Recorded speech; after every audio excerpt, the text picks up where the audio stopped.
Hello friends. आज हम बात करेंगे ऑक्सीडेटिव फॉस्फोरिलेशन के बारे में। पिछले लेक्चर में हमने इसके बेसिस यानी इलेक्ट्रॉन ट्रांसपोर्ट चेन के बारे में बात करी थी और शायद आपको याद आ रहा होगा, उसमें 4 टाइप के कॉम्प्लेक्सेस के बारे में हमने बात करी थी। कॉम्प्लेक्स 1 जो कि NADH रिडक्टेज था, कॉम्प्लेक्स 2 सक्सिनेट डिहाइड्रोजनेज था और कॉम्प्लेक्स 3 जो था वो साइटोक्रोम BC1 कॉम्प्लेक्स था और कॉम्प्लेक्स 4 साइटोक्रोम ऑक्सीडेज था। तो इन सभी से होते हुए जो इलेक्ट्रॉन मूव कर रहा था और फाइनली किसको दे दिया करते था? मॉलिक्यूलर ऑक्सीजन को। तो उसके दरमियान एक प्रोटॉन मोटिव फोर्स जनरेट होता था जिसके बारे में भी हमने बातें करी। अभी इस लेक्चर में हम और बात करेंगे। और ये जो प्रोटॉन मोटिव फोर्स की जो एनर्जी है, इस एनर्जी से ATP बनाया जाता है। ठीक है, तो हम इस लेक्चर में ऑक्सीडेटिव फॉस्फोरिलेशन प्रोसेस और उसके स्ट्रक्चरल बेसिस, इलेक्ट्रॉन फ्लो और उसको इंटरफियर करने वाले जो एजेंट्स हैं उन सभी के बारे में 1 बाय 1 बात करेंगे। तो सबसे पहले, जैसा हम सभी अच्छे से जानते हैं कि किसी सेल को ज़्यादातर काम करने के लिए कई सारी बायोकेमिकल रिएक्शंस ऐसी होती हैं जिनमें ATP की ज़रूरत होती है। तो ये ATP कहाँ से आता है? तो ATP का बनाने का जो प्रोसीजर है वो यूजुअली माना जाता है कि ADP का फॉस्फोरिलेशन हो जाए, एक फॉस्फेट और लग जाए तो वो ATP बन जाता है। ये जो ATP बनाने वाला है वो होता है ATP सिंथेज। ये बहुत बेहतरीन एक माइक्रो लेवल का एक मोटर है, nano motor rather we should say, जो ATP एनर्जी को बनाता है। और कुदरत ने कई बिलियंस ऑफ ईयर्स के बाद में इस टाइप की एक मोटर बनाई है जो कि शायद इंसानी हाथों से शायद ही बन पाए। कोशिशें जारी हैं। आने वाले वक्त में जब आप लोग कभी बड़े साइंटिस्ट बनेंगे तब शायद आप इन सारी चीज़ों को देखेंगे, समझेंगे, शायद आप करेंगे भी। ठीक है, खैर, ये जो ATP है, इस ATP का बनने का वजह जो है वो है ATP सिंथेज। अब ATP सिंथेज ATP कब बनाएगा? जब उसको कोई केमिकल एनर्जी मिलेगी, क्योंकि हम अच्छे तरीके से जानते हैं थर्मोडायनेमिक्स में energy can be converted from one to another form, but it can't be created and can't be destroyed. तो जाहिर सी बात है, ATP सिंथेज ATP बना रहा है, वो एनर्जी कंजर्व कर रहा है, तो किसी दूसरी एनर्जी को ही तो इस ATP के फॉर्म में कंजर्व करेगा। तो वो दूसरी फॉर्म कौन सी होती है? याद करिए, जब हम कुछ लेक्चर्स पहले ग्लाइकोलिसिस और TCA साइकिल के बारे में बात कर रहे थे तो हमने देखा था कि ग्लाइकोलिसिस में 2 ATP बन रहे हैं लेकिन साथ में 2 NADH भी बन रहे हैं। इसी तरीके से TCA साइकिल में 4 NADH और 1 FADH2 बन रहा है और 1 ATP GTP भी बन रहा है। तो ये जो NADH और FADH2 हैं, इनकी फॉर्म में जो केमिकल एनर्जी कंजर्व हुई है, उसी केमिकल एनर्जी को ही ATP बनाने में काम में लिया जाता है। अब ये कैसे काम में लिया जाता है? जैसा इलेक्ट्रॉन ट्रांसपोर्ट चेन के टाइम पर भी आपने देखा कि NADH और FADH2 इलेक्ट्रॉन्स को कंजर्व करते हैं एक्चुअली, और जब फेवरेबल कंडीशंस होती है ये इलेक्ट्रॉन को डोनेट भी करते हैं। रिडॉक्स पोटेंशियल से डिसाइड होता है कि ये कब तो इलेक्ट्रॉन लेंगे और कब तो इलेक्ट्रॉन देंगे। तो NADH या FADH2 जो हैं वो इलेक्ट्रॉन ट्रांसपोर्ट चेन में इवेंचुअल मैनर में कॉम्प्लेक्स 1, 2, 3, 4 से होते हुए फाइनली इलेक्ट्रॉन किसको दे देंगे? मॉलिक्यूलर ऑक्सीजन को।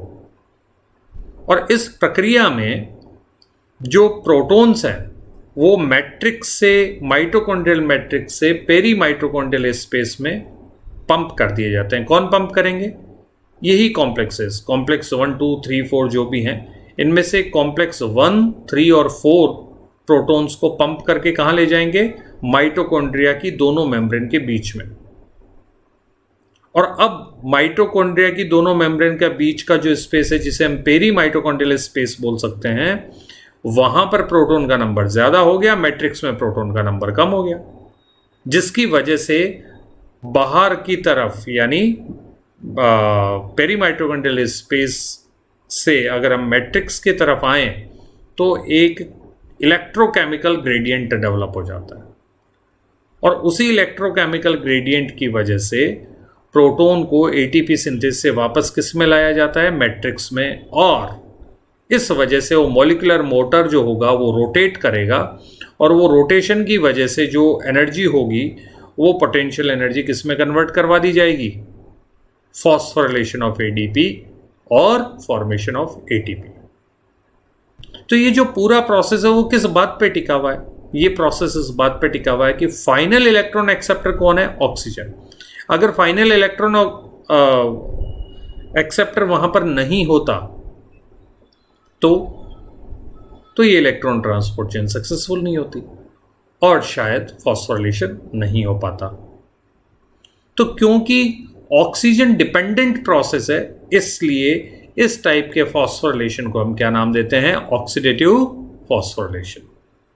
और ये कहां होता है, इनर माइटोकॉन्ड्रियल मेम्ब्रेन, जहां पर इलेक्ट्रॉन ट्रांसपोर्ट चेन के कंपोनेंट्स लोकलाइज्ड है। ओके, और जितने भी टाइप के हमने पहले भी जैसे देखे हैं कि जो अमाइनो एसिड्स हैं, लिपिड्स हैं, कार्बोहाइड्रेट्स हैं, ये फाइनली एसिटिल कोए बनाते हैं, और एसिटिल कोए किस में एंटर करता है, टीसीए साइकिल में एंटर करता है, और टीसीए साइकिल के बाद में वो क्या बनाएगा, NADH और FADH2 बनाएगा, और ये NADH और FADH2 क्या करेंगे, इलेक्ट्रॉन ट्रांसपोर्ट चेन से होते हुए इलेक्ट्रॉन फाइनली किसको देंगे, मॉलिक्यूलर ऑक्सीजन को, जिसकी वजह से प्रोटॉन मोटिव फोर्स डेवलप होगा, और वो proton motive force ATP synthase, ATP बनाने में काम में ले लेंगे। तो जाहिर सी बात है एनर्जी लिबरेट ही हो रही है ना इस पूरी प्रोसेस में। तो ये जो प्रोसेस है वो कैसी रिएक्शन होगी, एक्सर्गोनिक रिएक्शंस। ठीक है, ये देखिए आप इस डायग्राम में बहुत आसानी से समझ पा रहे हो आप इसको, कि इसमें कॉम्प्लेक्स 1 है जो पिंक कलर में आपको दिखाई दे रहा है, NADH इसको इलेक्ट्रॉन देता है, और यहां से होते हुए इलेक्ट्रॉन किसको दे दिए जाते हैं, यूबी क्विनोन को, जो Q के फॉर्म में आपको दिखाई दे रहा है।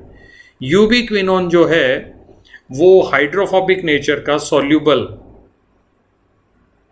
प्रोटीन है, और वो कॉम्प्लेक्स 3 को इलेक्ट्रॉन दे देगा, और कॉम्प्लेक्स 3 से साइटोक्रोम C उन इलेक्ट्रॉन को कैरी किधर करेगा, कॉम्प्लेक्स 4 में, और वो फाइनली कॉम्प्लेक्स 4 मॉलिक्यूलर ऑक्सीजन को वो इलेक्ट्रॉन प्रोवाइड करवा देगा। ठीक है, जिसकी वजह से मेटाबॉलिक वाटर बन जाएगा। इस पूरी प्रोसेस में आप देखिए कि कॉम्प्लेक्स 1, कॉम्प्लेक्स 4 और कॉम्प्लेक्स 3 यहां से प्रोटॉन मैट्रिक्स से पेरीमाइटोकॉन्ड्रियल स्पेस में पंप कर दिए जाते हैं, जिसकी वजह से बाहर की तरफ चार्ज कैसा हो गया, पॉजिटिव, और अंदर की तरफ कैसा हो गया, स्लाइट नेगेटिव। ठीक है, अब इसी चार्ज डिस्ट्रीब्यूशन की वजह से और केमिकल डिस्ट्रीब्यूशन की वजह से, केमिकल डिस्ट्रीब्यूशन, प्रोटॉन में हाइड्रोजन का नेचर भी तो है, तो उन इलेक्ट्रोकेमिकल पोटेंशियल की वजह से एक ग्रेडियंट डेवलप हो जाता है, बाहर की तरफ ज़्यादा, अंदर की तरफ यानी मैट्रिक्स की तरफ कम, और उसी वजह से प्रोटॉन को पंप बैक कर दिया जाता है। और ये काम कौन करता है, the so called complex 5th, और उस कॉम्प्लेक्स का नाम क्या है, ATP synthase.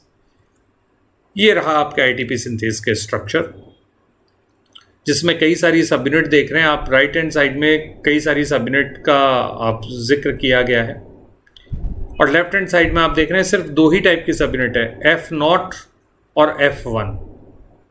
F0 hydrophobic part है जो मेम्ब्रेन के अंदर रहता है, और F1 जो होगा वो रोटेट करता है और ये मैट्रिक्स की तरफ होगा। ठीक है, और राइट हैंड साइड स्ट्रक्चर में आप अच्छे तरीके से देख रहे हैं कि अल्फा, बीटा, गामा, डेल्टा, एटा, ऐसी कई सारी इनकी सब यूनिट होती है। तो कहानी क्या है कि कॉम्प्लेक्स 1 और 2 अगर हम इस डायग्राम में देखें तो आप देख पा रहे हो बहुत आसानी से कि कॉम्प्लेक्स 1 भी इलेक्ट्रॉन किसको देता है, यूबिक्विनोन को। कॉम्प्लेक्स सेकंड भी इलेक्ट्रॉन किसको देता है, यूबिक्विनोन को। अच्छा, कॉम्प्लेक्स 1 इलेक्ट्रॉन लेता कहाँ से, NADH से। कॉम्प्लेक्स 2 कहाँ से लेता है, सक्सिनेट से। सक्सिनेट से लेते हुए ये FADH2 बनाएगा और FADH2 के इलेक्ट्रॉन को किसको डोनेट कर देगा, यूबिक्विनोन को। और ये यूबिक्विनोन किसको इलेक्ट्रॉन डोनेट करेगा, कॉम्प्लेक्स थर्ड को। और कॉम्प्लेक्स थर्ड से कॉम्प्लेक्स 4 की तरफ ये इलेक्ट्रॉन जाएंगे साइटोक्रोम C के थ्रू, और फाइनली किसको दे दिया जाएगा, मॉलिक्यूलर ऑक्सीजन। तो कहानी ये है कि दो पाथवे अलग अलग हैं, और वो कहां तक अलग है, NADH2 कॉम्प्लेक्स 1 टू यूबिक्विनोन, और दूसरा succinate to FADH2 to complex second to ubiquinone. जो कॉमन पॉइंट है वो यूबिक्विनोन है। यूबिक्विनोन कॉम्प्लेक्स 1 और कॉम्प्लेक्स सेकंड दोनों से इलेक्ट्रॉन लेगा और फाइनली कॉम्प्लेक्स थर्ड और फोर्थ की तरफ वो लेकर जाएगा। ठीक है, तो ये हम इसमें बताना चाह रहे थे। जब ये लेकर जा रहा होगा तो फिर माइटोकॉन्ड्रियल मेम्ब्रेन के, इनर माइटोकॉन्ड्रियल मेम्ब्रेन के अक्रॉस एक प्रोटॉन ग्रेडियंट डेवलप होगा, और उसकी पोटेंशियल एनर्जी को ही हार्वेस्ट कौन करता है, कॉम्प्लेक्स 5 या ATP सिंथेस।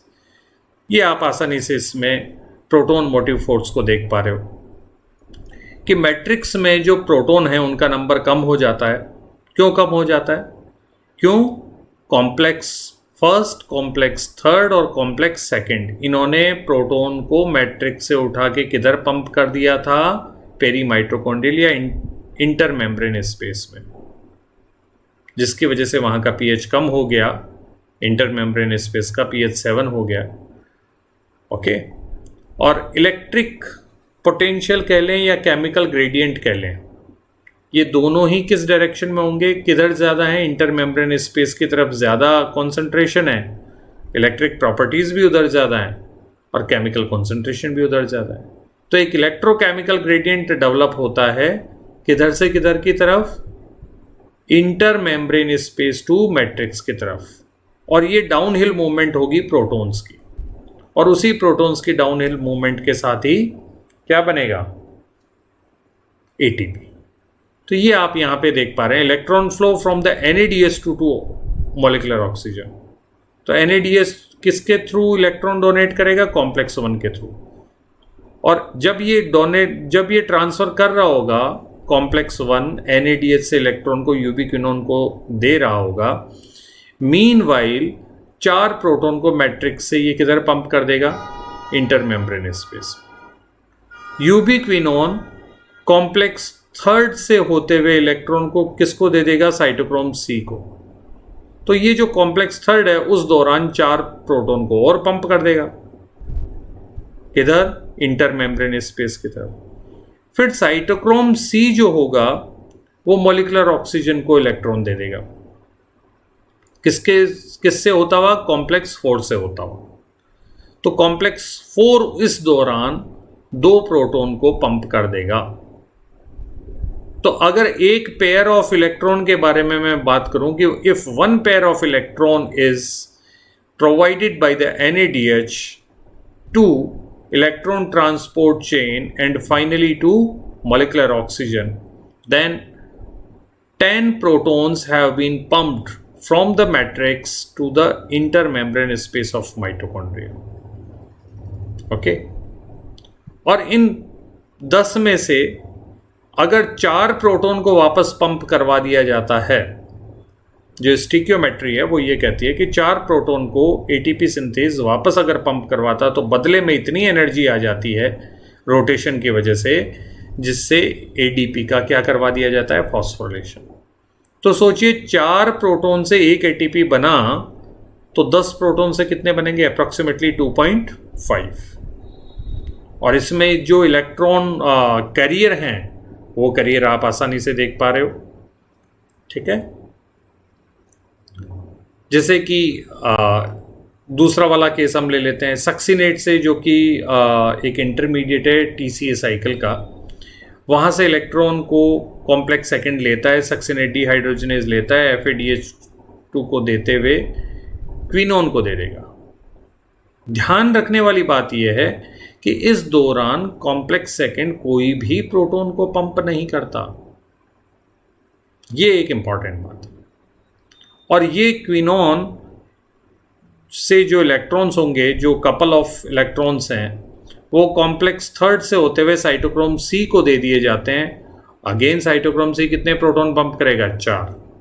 और साइटोक्रोम C से कॉम्प्लेक्स 4 यानी साइटोक्रोम ऑक्सीडेज से होते हुए फाइनल इलेक्ट्रॉन किसको दे दिए जाते हैं? मॉलिक्यूलर ऑक्सीजन को।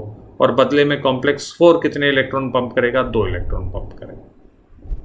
ठीक है, तो FADH2 के इन्फ्लुएंस में कितने कितने प्रोटॉन पंप हुए?